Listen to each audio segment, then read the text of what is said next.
International Silver Company presents The Silver Theater. Starring Cary Grant with Phyllis Brooks in Wings in the Dark, directed by Conrad Nagel. Brought to you in behalf of two of the greatest names in silverware, International Sterling, world-famous solid silver, and 1847 Rogers Brothers, America's finest silver plate.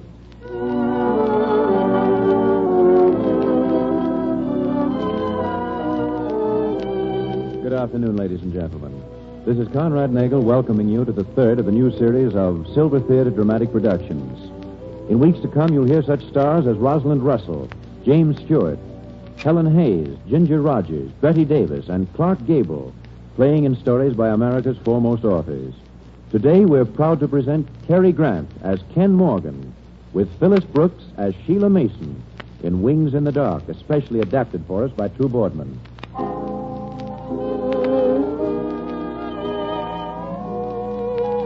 And now our play is about to begin.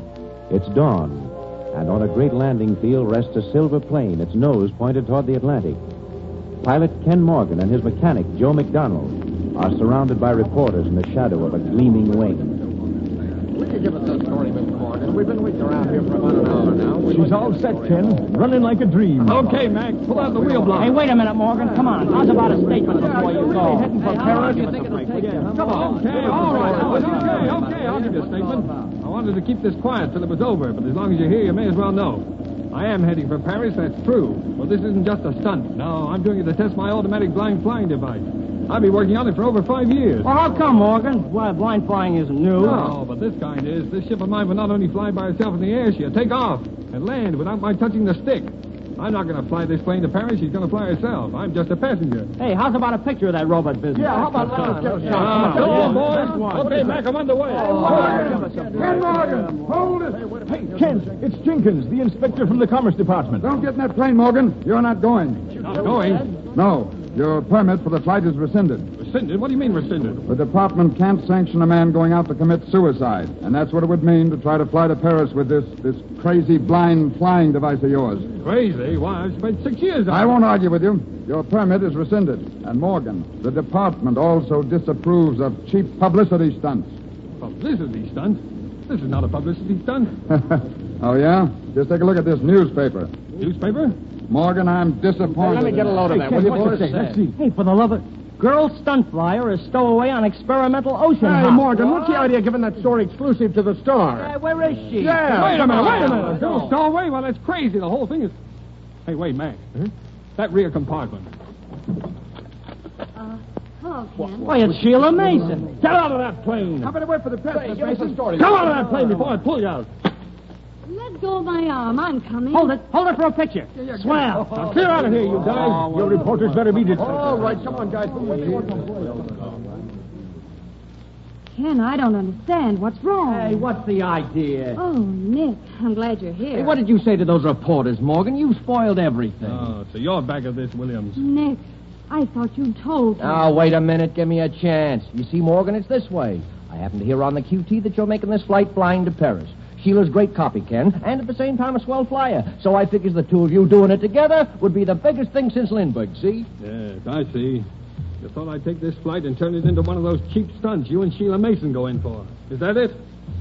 Well, you certainly fixed things. I've been refused permission for the flight. Oh, Ken. Well, suppose you go now. Oh, come on, Sheila. You're wasting time. Okay, Nick. I'm sorry, Ken. Can you imagine that? I figure out $1 million proposition. The guy just got up free. Look, Ken, don't think this too hard. After all, now we can spend more time on the blind flying device. Then when you're really tested... Yeah, what are we going to use for money? By tomorrow, half the country will know that Ken Morgan has some kind of a half-baked blind flying contraption the government thinks worthless. No, Mac, the whole thing is washed up. 6 years' work in the ash can. Oh, well, never mind. Get Betsy back in the hangar, will you? I'll be in the office. Look, Ken, after all... I didn't ask you to talk. I said get the plane in the hangar.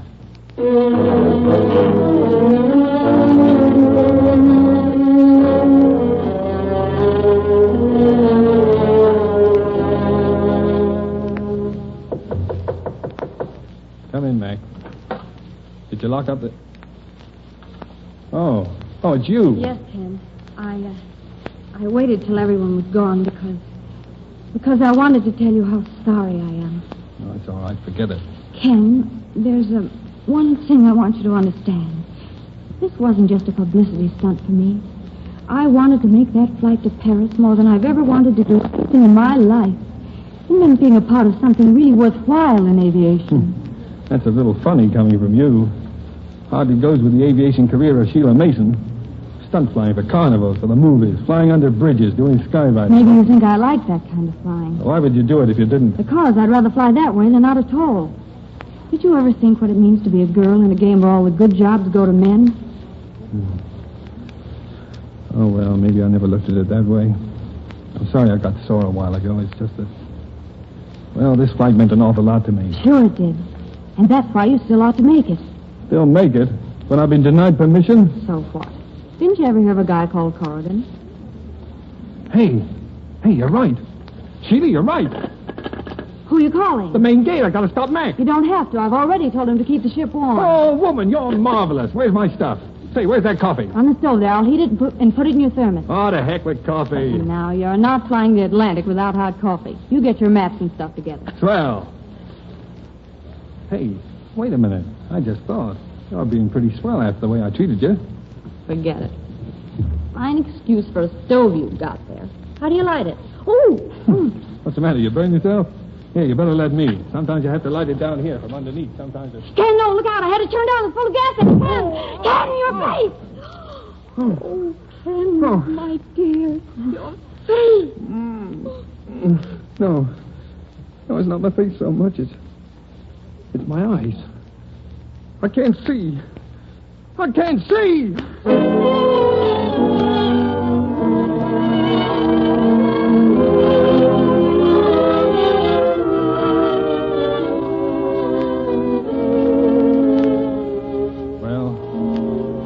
Let's have it, Doctor. And straight. All right, my boy. This is straight. The tissues surrounding the eyeball are quite intact. The optic nerve is unaffected. The injury is to the cornea itself. Never mind all that, Doc. Will I ever see again? I can't tell you, son. I believe that no one could. I'm sorry. Thanks, Doc. Well, I guess that tells me. Thanks. Don't ask me to tell you what Ken is, Miss Sheila. I can't say nothing. Ken made me promise. Then forget the promise, Mac. Ken's hurt and afraid. Mostly afraid of pity. Well, we've got to make him see that it's not pity we have for him, but faith. Well, but... Right now is the turning point in Ken Morgan's life. If he cuts himself off from everything now, he's lost. And Mac, we can't let that guy be lost. You're right. Okay, I'll take you to him. He's in a little cabin up in the hills. Well, but first, Mac, tell me, can we get an exact model of Ken's plane made? Betsy? Sure, I suppose so. Then do it. I'll pay for it. I've got a plan, Mac. I've got a plan.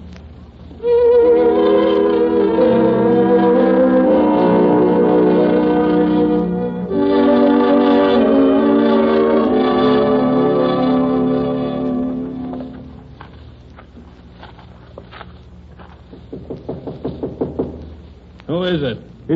It's me, Chief. Come in. Hi, Chief. I thought I told you I wanted to be alone up here. Can't you understand? Mac only came up to bring me Ken.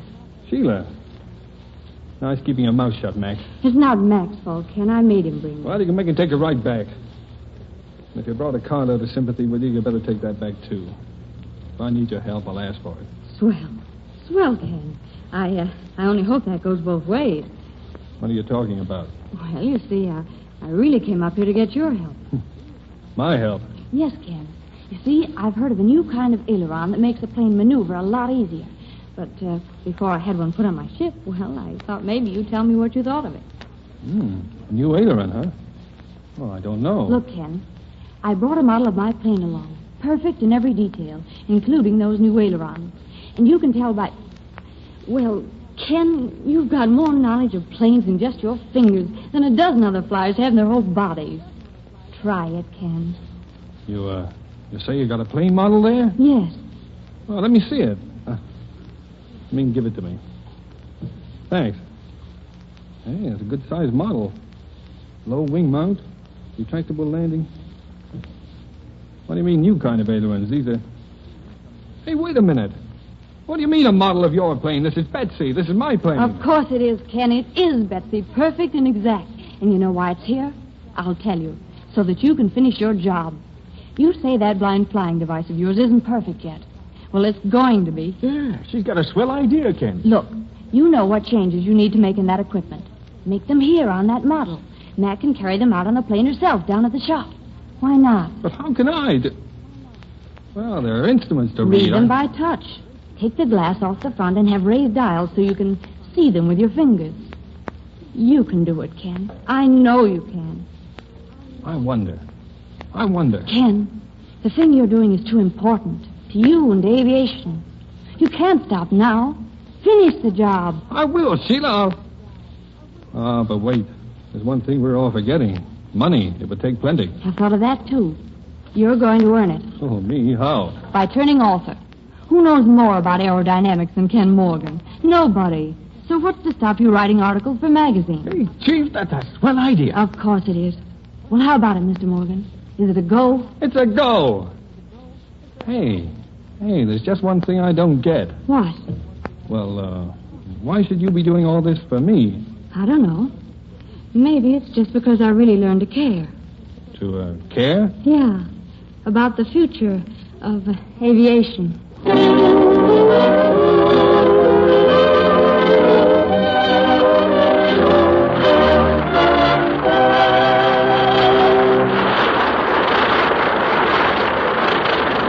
And so ends the first act of tonight's performance in the Silver Theater.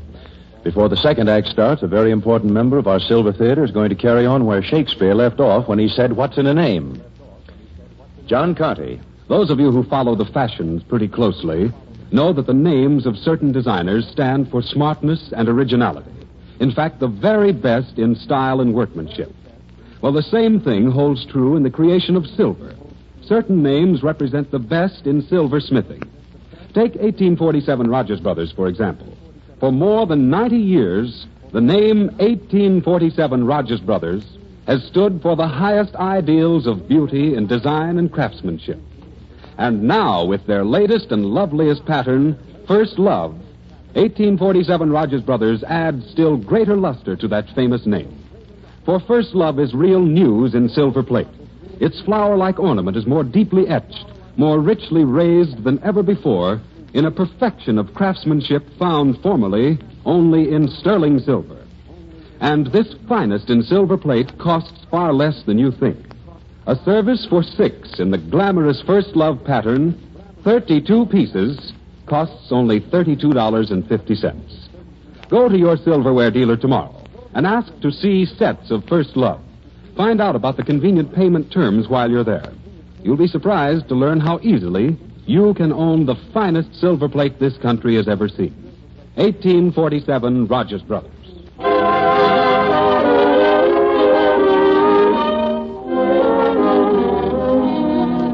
And now the concluding act of Wings in the Dark. 3 months have passed, during which Ken Morgan has worked feverishly on his automatic flying device. And Sheila has become more reckless than ever in her stunt flying. As the curtain rises, Sheila is arriving at Ken's cabin on the hill.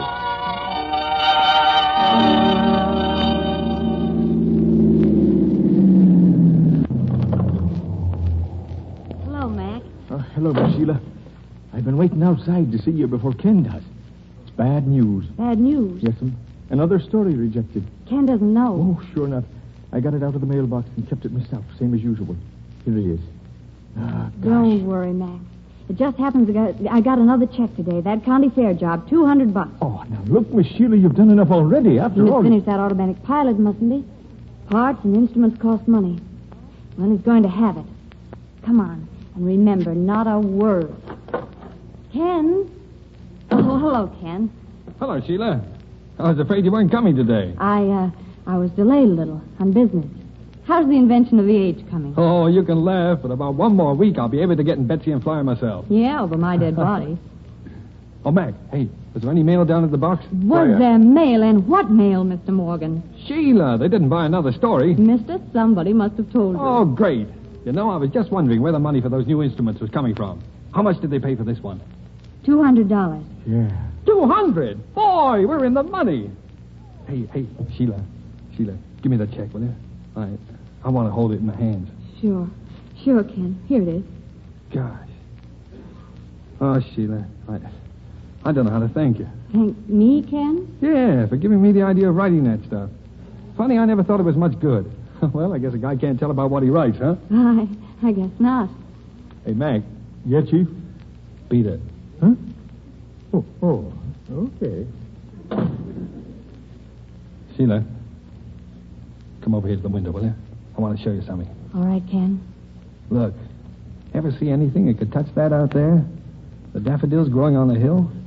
The lake with the willow trees along the shore silhouetted against the sky? Ken, you can't... No, it's not what you think, Sheila. I've had Mac standing here just at sundown for the last 3 nights telling me everything he saw. So I could, well, see it just once with you. Oh, Ken. Say, I'm an awful dope, you know it. When I had a chance to take a good look at you, I didn't do it. Ken. Come closer, Sheila. Your hair. It's soft and fragrant. Gold color, isn't it? Corn yellow, my dad used to call it. Sheila. Oh, Ken. Ken. Don't give me that, Mac. I'm going to see Nick. her. Hey, Sheila, I had a hunch I'd find you here. Hi, Ken. Hey, listen, Sheila, if I got news, and sister, I mean news. I'm sorry, boss. I tried to stop him. Oh, that's all right, Mac, old boy. Hey, listen, Sheila. I got the Hexo Oil Company all set to pay you 25,000 smackers for a single non-stop flight, and they finished the plane. $25,000? Where do I fly? From pole to pole? No, ma'am, you do not. You fly from Moscow to New York. Moscow. Ken, isn't that wonderful? No, it isn't. That's a jump of nearly 6,000 miles. It's too far and too dangerous. Oh, so it's dangerous. What do you think she's been doing around these county fairs, playing tiddlywinks? Well, Sheila's been stunt flying for a long time. Not like this she has, and she's gone bats the last couple of months. Double outside loops, spins that she don't come out up till that crate of hers is nearly on the ground. And all for what? So she'll get maybe 200 on a job instead of 150. Nick. Now, look here, Sheila, use your head. This Moscow flight is a chance to clean up for both of us. Shut up, Nick. Sheila's not going. Hey, what right have you got to interfere in her business? Nick. Besides, she needs the dough. Not anymore, she doesn't. What? I'm giving Sheila a third interest in my blind flying device. Ken. So what? I suppose I should cheer. Hey, Morgan, everybody in aviation knows that idea of yours is crackpot. And even if it wasn't, you can't finish the thing. You're broke. Oh, broke, am I? Broke? Take a look at this check. Ken, no. Here it is. Look at that. Broke, huh? Well, just be sure that you have Sheila endorse that before you try to cash it. Nick. Have Sheila endorse. Oh, I get it. Now, will you please go now? You too, Mac. I want to talk to Sheila. Come on, you. Oh, well, I'm sorry. Ken, before you say anything, please, you've got to understand. I do understand. All of those checks, they were yours. Not one of those stories was sold. That's true, isn't it? Oh, Ken. Answer me! And suppose it is. All that I cared about was seeing you find yourself again. This is a bigger thing than pride, Ken. Pity. That's what it's been from the first. Everything you've done... Will you shut up? Don't you know the real reason for anything and everything I did? I love you, you crazy, stubborn fool. I love you. Chief, for the lover. What did you say to her? Why? Well, she just came out crying and went off with Nick. And I heard her tell him she was going to make that Moscow flight.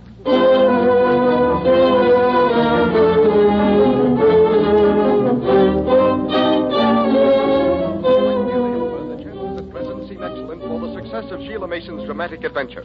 At last report, she was 100 miles off Halifax, fighting headwinds, but making satisfactory progress. We continue now with our regular program. Halifax. You hear that? The worst of it's over. Now you go get some sleep, Ken. You've been sitting there for 10 hours, and that long drive in from the cabin, you're worn out. Go on. I'll wake you up when there's news. No, save your breath, Mac. I'm staying here till she lands.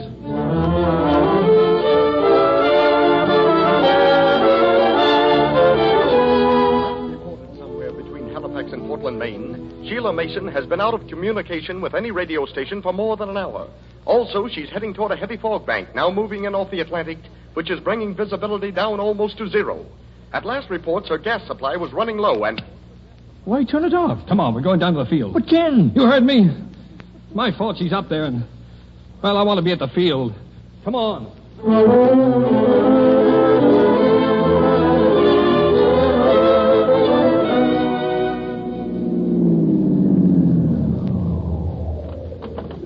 Okay. Here's the field. You better take my arm. Yes, Mac, but get going. Hello, Ken. Hi, Mac. Oh, what a night. Nick, what's the news? News? You mean you don't know? Sheila's here. Here? Yeah, up there somewhere in the fog. Oh. She can't find a way into the field. Well, how about a guess? Well, it's nearly gone. 10 minutes ago, she said that... Mac, what? The hangar. Take me there. What? Why, you... I'm going up in Betsy and lead Sheila in. Chief, you can't. Because I'm blind, eh? Well, who isn't tonight? But I've got something no one else has. A plane that'll fly without eyes. Now, come on, I'm going up for Sheila.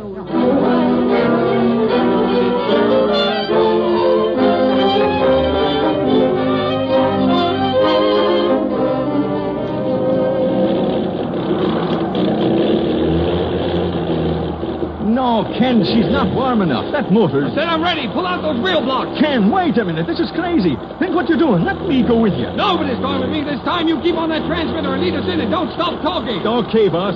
And remember this, if I do get Sheila on the ground, keep her there, no matter what happens to me, you understand? What do you mean, what happens to you? Never mind. Pull out those wheel blocks. Okay. Good luck, Chief.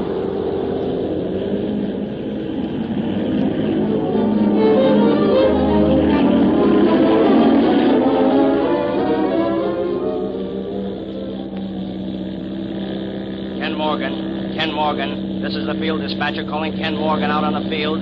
Don't take off. The inspector for visit. Calling Morgan. Don't take off. Morgan calling the field. I have taken off. Got to find Sheila Mason. Mac will be there in a minute. Let him take over to guide me in when I'm ready. Now I'm switching off to talk to Sheila. Okay, you're crazy, but go ahead. Good luck, fella.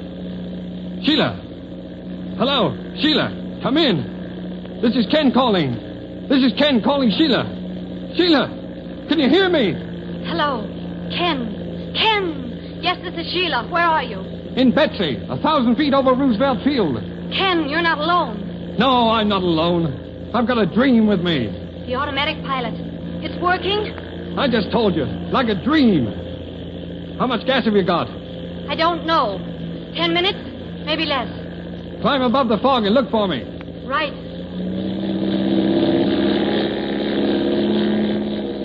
Now. I can see you now. How far away am I? About a quarter mile. Good.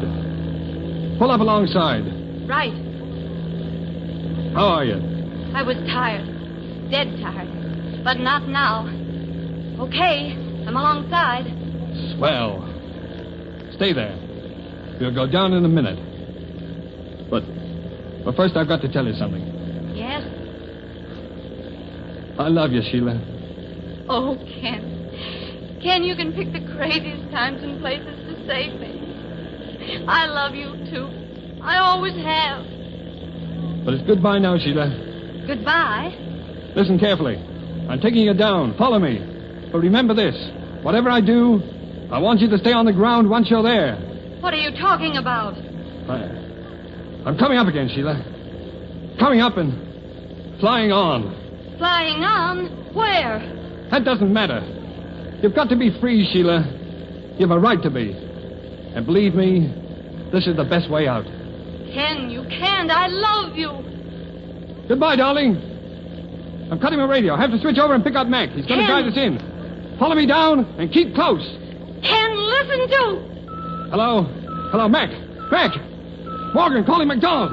Come in.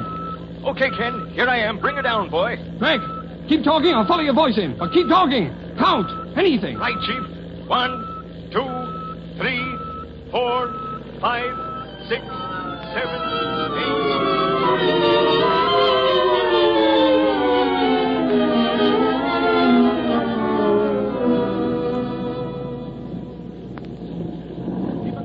Keep her coming. 1, 2, 3, 4. That's the boy. 1, 2, 3, 4. He's done it. 5. He's done it. Look, he's coming down. And Sheila right behind him. If the automatic pilot just works. It's got to. 1, 2, 3. He's down. He's okay. Now, if only Sheila. Easy, Sheila. Easy. Yeah, she made it. They're both. Hey, something's happened. Ken's going up again. What's Sheila doing? She's going to... Hey, Sheila, look out! Come on!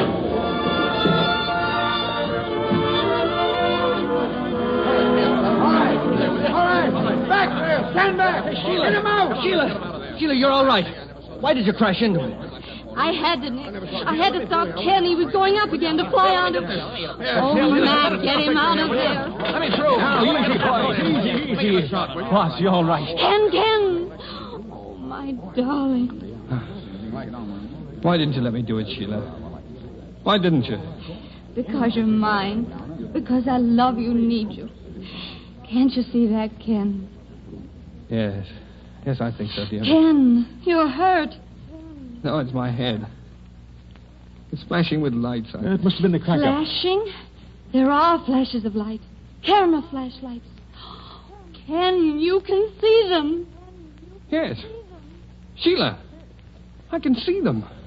I can see them!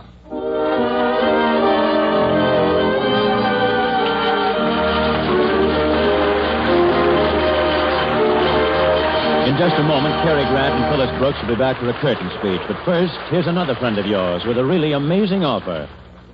John Conte. One of the beautiful things so many women long for most frequently is lovely, gleaming silverware. A few minutes ago, we told you about one kind of silverware, 1847 Rogers Brothers silver plate.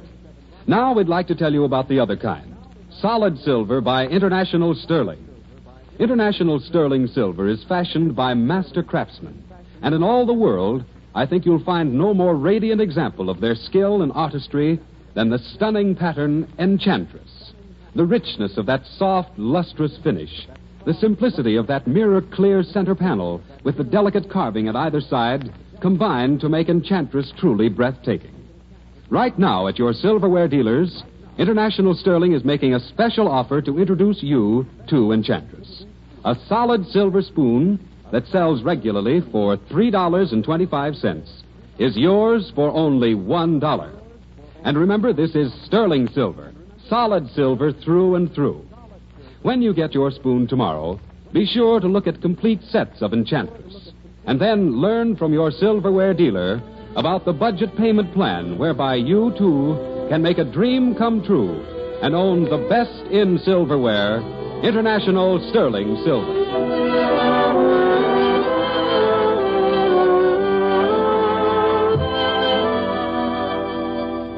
And now to Conrad Nagel, who has brought Cary Grant and Phyllis Brooks out before our silver curtain. Well, first, may we congratulate both you, Cary, and Miss Brooks on your splendid performances.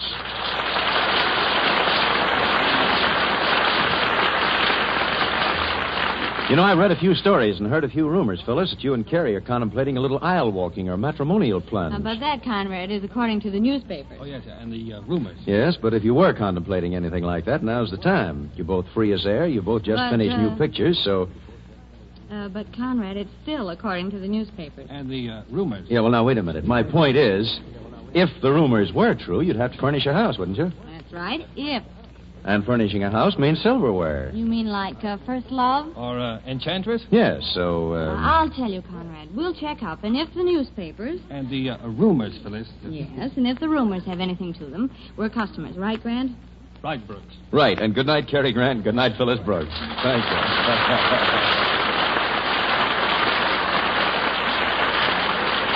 Next week at the same time, the Silver Theater will star Rosalind Russell and James Stewart in the first episode of a thrilling two-part drama directed by Conrad Nagel with original music scored and conducted by Felix Mills. And in the meantime, if you want solid silver, you want International Sterling. If you want silver plate, you want 1847 Rogers Brothers, both proudly created by International Silver Company. Wings in the Dark by Nell Shippen was adapted by permission of Paramount Pictures. Cary Grant will soon be seen in the RKO picture Gunga Din with Douglas Fairbanks Jr., Victor McLachlan, and Joan Fontaine. Phyllis Brooks can be seen in the 20th Century Fox picture Great Place and Show. John Conte speaking. This is Columbia Broadcasting System.